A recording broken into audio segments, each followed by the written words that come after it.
আসসালামু আলাইকুম শহীদ ভাই, কি অবস্থা? ভালো আছেন নি? ওয়ালাইকুম আসসালাম ওয়া রাহমাতুল্লাহ। আলহামদুলিল্লাহ ভালো আছি ভাই, আপনি কেমন আপনারে আছেন? কি কই দালালে ভাই সৌদিতে পাঠাইছিল? দালালে ভাই আমারে বলছে যে কোম্পানির ভিসা, হ্যাঁ। হ্যাঁ, ৬০-৭০,০০০ টাকা প্রত্যেক মাসে বেতন পড়বে। হ্যাঁ, তেমন কষ্টের কাম না। হ্যাঁ। বিদেশ আপনার এই যে বড় বড় পূজা টানা লাগে বা এরকম এরকম কোনো মাথার কোনো কাজ নাই। হুম, সব মানে হাতে টাতে এরকম। আমি হুম, তো আর বিদেশ কোনো সময় আসি নাই, হ্যাঁ, সেই বিষয়ে ধ্যান ধারণা নাই। হুম, তে আমারে অনেকে জিজ্ঞেস করছে যে ভাই আপনি কি বিষয় যাইতেছেন? হুম, তা আমি মানুষের কাছে বলছি কোম্পানির ভিসা।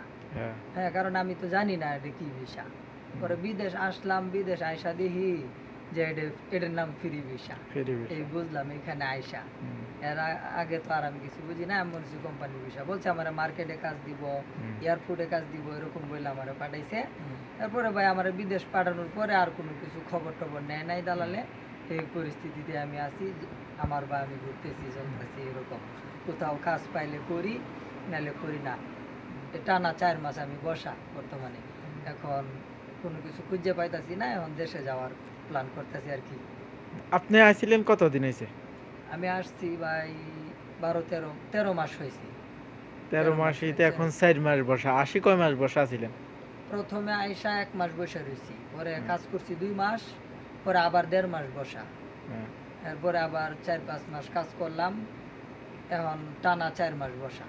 হ্যাঁ, বর্তমানে পরিস্থিতি খুব খারাপ সৌদি আরবে।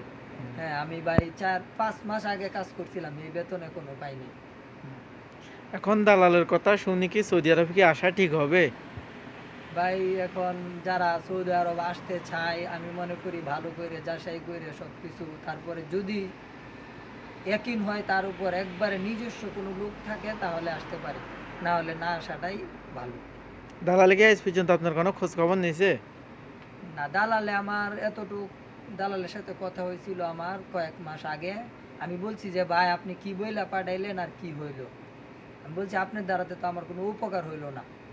পরে দালালে কইতেছে উপকার হইছে না তে কাগজপত্র কি বাতাসে হয়ে গেছিল? পরে আমি বলছি না ভাই, কাগজপত্র তো বাতাসে হয় না, কাগজপত্র হচ্ছে টাকা দিয়া।